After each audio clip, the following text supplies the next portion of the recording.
I want to present you in this video a, my own perspective on the radian measure of angle. We use radian measure of angle without thinking about it too much. So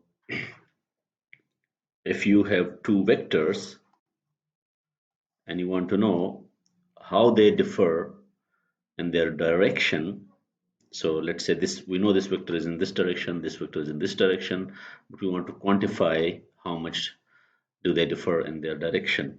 So that is why we need angle, a measure. We need a measure of angle for that. So to motivate what is special about the radian measure of angle, I would like to think about a vector which we typically use to indicate the direction of something. So, and we know for that purpose we use the unit vector. So if you have any vector, you take its unit vector and that is indicative of its direction. So if I have a unit vector of one vector and then I have a unit vector of another vector, and because they both have the same length, I can imagine them being on a circle. So I can move along a unit circle and I will get all possible directions. So between these two vectors, I can now use this length, the length of this arc, as a measure of angle. So I would call this as my theta.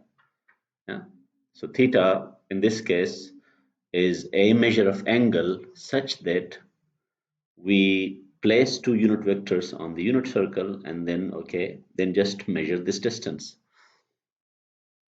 Now, so here it is, the length, the radius is 1. Of course, the radius is 1 here as well. Okay. Now this theta, we also want to relate this to the distance between 2 points of any circle. So let's say this was the original vector and this was the original vector of the same length, and let's say this distance is s on a different circle. Let's say the radius of that circle is r. Now you can see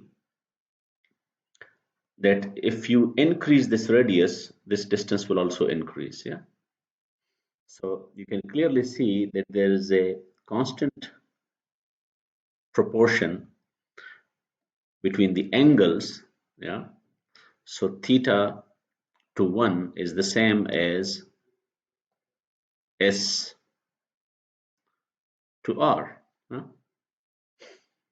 So I have theta when my radius was 1 and the length is s when my radius is r. So this gives me that familiar relationship between the radian measure of angle and the length of an arc. They are related by this radius. So that was all. Okay. Thank you.